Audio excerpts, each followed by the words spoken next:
د امریکای ساينسدانان وایي چې د دې دنیا د آبادۍ اربونه سالو نو زمونږ د پاکستانیانو خو دستور دا دی چې دوی د امریکای په خبره ډېر زر ایمان راوړي. که د بل چا په خبره ایمان وي او کني خو د امریکای په خبره د دوی ایمان ډېر مضبوطي او یو ته ښایي چې وګوره که نه امریکای ویلي دي چې د دنیا د پیدا کېدو اربونه کاله وشو. تاسو ووایئ چې اسلام کله ویلي دي چې د دنیا د پیدا کېدو اربونه کاله نه دي شوي چې ګنې امریکای وویلې نو زمونږ او د هغې د وینا منځ کې تصادم راغی. د دنیا د پیدایش صحیح تاریخ دا الله نه سیواډو بل چاته معلوم نه. امریکا خو امریکا ده چې د هغې نکت هم دا پته نه ده چې دنیا کله پیدا شوه.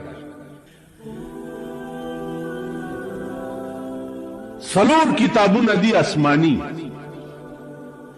تورات او انجیل او زبور او قرآن، او تقریبا 100 صحیفې دي آسماني.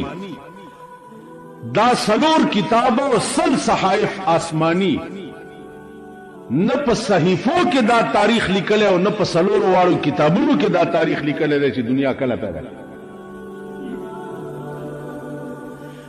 داسې جوګتونه به زم 2 لکه اوس درته ولم لکه دوی چې جوګو تولي چې باران به کېږي او ګلی به ورېږي او اسمان به راغورځېږي. نن نه یم ویلي، بېګا یې ویلي چې باران به کېږي. نن دې شین اسمان ته وګوره. دا خو فرضي جوګتونه دي، دنیا یې وړي. لہذا مسلمان قوم ته چرې د دې خلقو په خبره دومره ایمان نه دی راوړل پکار چې قرآن نه زیاته دی. عزیزانو، صحیح تاریخ د 2 خبرو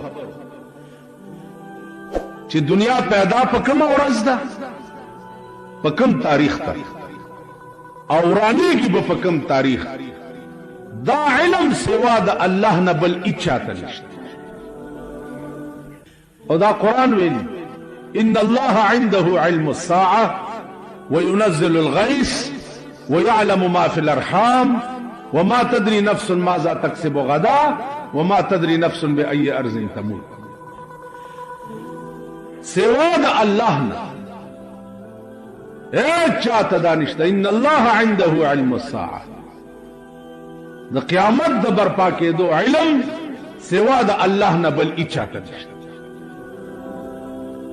یو آثار قیامت، علامات د قیامت، هغه رسول الله صلی الله علیه وسلم ډېر بیان کړي. لیکن په کوم تاریخ دومره پیغمبر ویلي دي چې د قیامت ورځ چې برپا کېږي نو ورځ به د جمعې وي. د جمعې ورځ اوس کم سن کې دا علم چاته نشته. د جمعې ورځې ته جمعه ولې وایي؟ دې ورځې ته نن چې دا تاسو جومات کې ناست یئ، دې ورځې ته جمعه ولې وایي؟ نو د جمعې وجې ډېرې دي. یو خدا چې خلق پکې ډېر جمع کېږي، جمع پکې لوی کېږي، لیکن لویه وجه پکې دا هم ده چې دې ورځې ته جمعه ځکه وایي چې قیامت به په دې ورځې برپا کېږي او دا ټول خلق به د خدای مخې ته جمع کېږي. نو ورځ به د جمعې.